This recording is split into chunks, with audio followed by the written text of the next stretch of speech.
love song, exactly. Hey, everybody, we're back with Elton John. Okay, there's an original song on the documentary. It's called Never Too Late, and the person you wrote it with and sang it with is an incredible artist, 11-time Grammy Award winner Brandi Carlile. And I also love Brandi Carlile, and it would be lovely to speak to the two of you together. So, Brandi, why don't you come on out?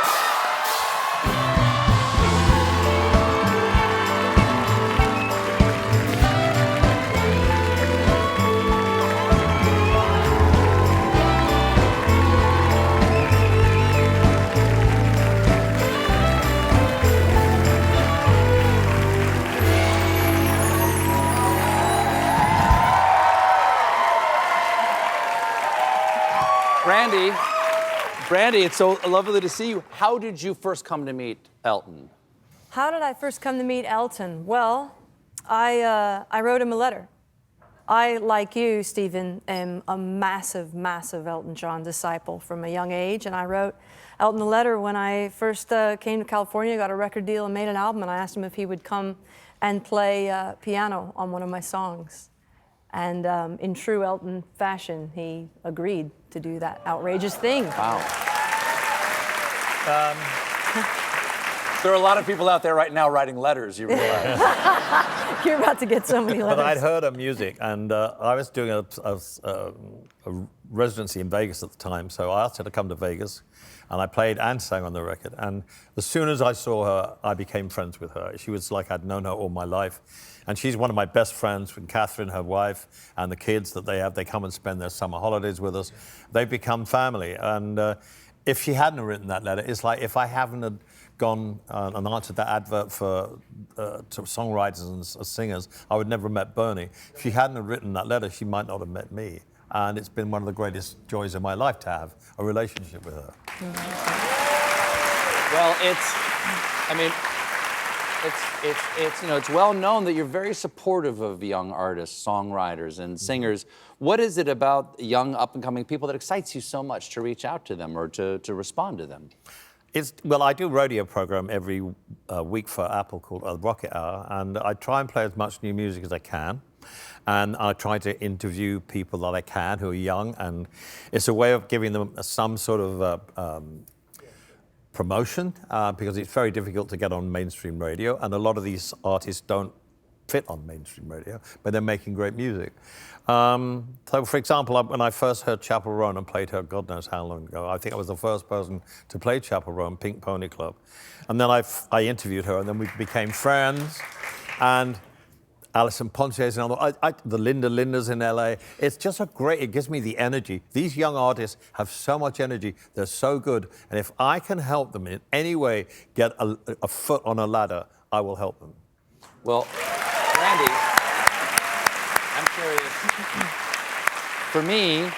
For me, as a boy, hearing these albums when they first came out in those incredibly prolific years of yours, for me it was Don't Shoot Me, I'm Only the Piano Player, Yellow Brick Road, Captain Fantastic and the Brown Dirt Cowboy. I'm curious, what was the first album or song that really struck you of Elton's? Well, the first song I ever heard of Elton and Bernie's was Skyline Pigeon. I went to the King County Library and I borrowed a CD called Here and There. It was like a live recording. And it was really the first time, it was a crossroads in my life because the music changed my whole worldview. I'd only been, allowed to really listen to country music up to that point. And I discovered Elton in a book report. And this was in maybe 1991, 1992. So I found Elton at a point in my life and at a point in his life that I think is unusual, but I became a fanatic within 3 months. I had a Casio keyboard and I was determined to learn to write songs.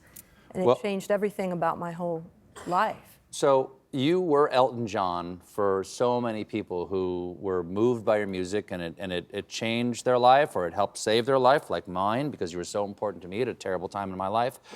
Who was your Elton John? Who were the people who was the icon for you who touched your heart at a young age? Ooh, God, that's a difficult question. I mean, there were so many who touched my heart. Little Richard touched my heart because he was so amazing. Ray Charles touched my heart. So many people, but Elvis Presley changed my life with Heartbreak Hotel. When I first heard that record, I knew, I want to do this. I want to do this. I love this. This is so different. So all those people from that time had the biggest influence on me. I've asked some artists, some great artists, this question of their own work. For instance, I asked Bruce Springsteen this question in that chair. What are Elton John's top 5 Elton John songs? Oh, for sake. Well, I write songs that have no Bernie lyrics, and they're very dear to me. Yes, Your Bum is Like a Magnet, one of them. Oh, you're going to talk about Your Bum is Like a Magnet right now? Yes. No, seriously. I would say anything off the Captain Fantastic album. Someone Saved My Life Tonight, We'll Fall in Love Sometimes, Curtains. Obviously Your Song, because it was the first hit I ever had. There's so many, Stephen, I couldn't really, I'll think of one other thing. Blessed is another one which I love. So that's 4, you've already done 4. I've done 4, sorry. Not Crocodile Rock, I know that. Did you ever write anything country style or something? Oh yeah, of course, yes. I love country music. And we've written lots of country songs on our albums, and Tumbleweed Connection was full of, Country Comfort was on Tumbleweed Connection. Yeah. So, yeah. Brandi, how'd you get involved in this documentary? I was, me and my wife Catherine and the girls, we were visiting Elton and David and the boys, and Elton went to bed early one night, had an interview early the next morning, and David asked if we wanted to stay up and screen this documentary. And so we were like, yeah. So we go upstairs to check this thing out, and the archival footage was just mind-blowing, you know, because there wasn't an inch of my wall that wasn't covered with an Elton John poster or a snippet from an interview or something that I'd cut out from a vinyl package. And I was just struck by, it was one of those moments in my career that kind of floods over me where I was like, I'm watching this in Elton John's house.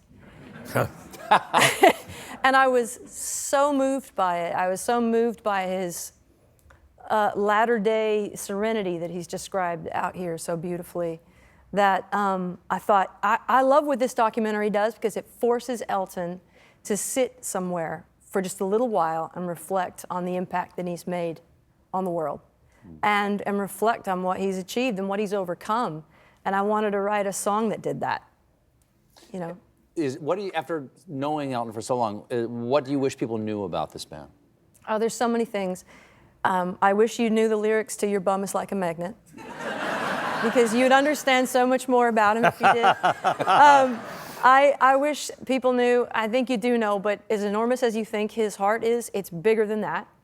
And he's incredibly tough, you know, really tough, really resilient. The Hercules name, it's more fitting than anyone ever really knows. And well, in October, he's an Iron Man, baby.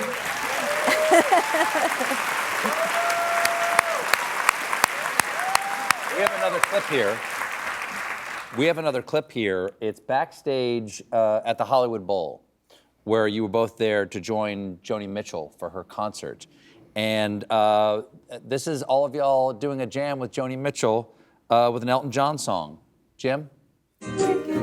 Pieces of my life without you on my mind. Yeah, yeah, yeah.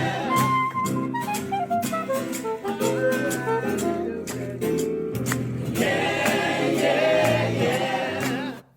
Now, Brandi, you've told us about the Joni jams before.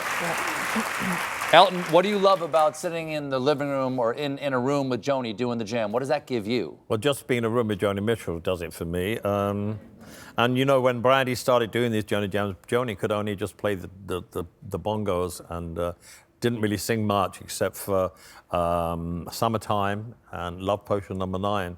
And the more these jams happened, the more Joni's musicality came back. And she started playing guitar, she sang, she's done concerts now. It's unthinkable because she was in such a bad way. I've always been a Joni Mitchell fanatic, but I've only got to know her since she had the accident and the aneurysm. So for me, it's seeing someone you idolized and be able to sit there in their house and have a sing-song. Like we used to do after the war in England. We used to sit around the piano and all the family would come around and we would sing songs. It's very similar to that. There are no egos. You leave your ego at the door. And if you don't sing, you're a wuss. He said that, actually. He said, Elton said,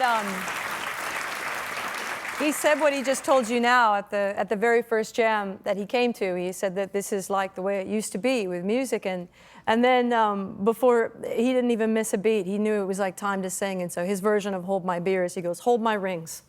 And he starts taking his rings off.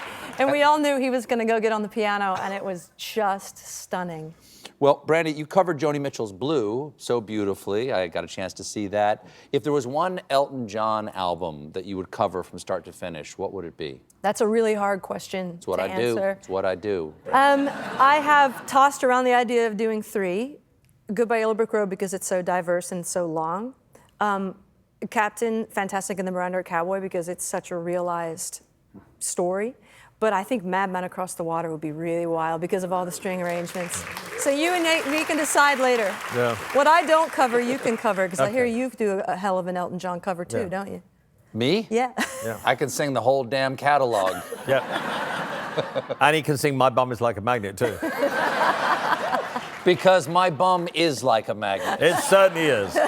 Okay, I have to ask, so you've been here, you've been on the piano, you've been jamming with Joni, you've been off the road for a year and a half now. Are the juices flowing again, or we're gonna get more Elton John music? You will be getting some more.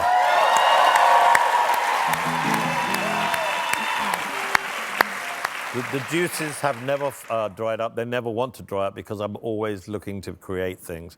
It's just having the space now to do it at my own time. And of course there will be new Elton John music now. Well, Elton, thank you so much for being you. here. Brandi, always a pleasure. Elton John, Never Too Late is available on Disney+. Elton John and Brandi Carlile, everybody. We'll be right back.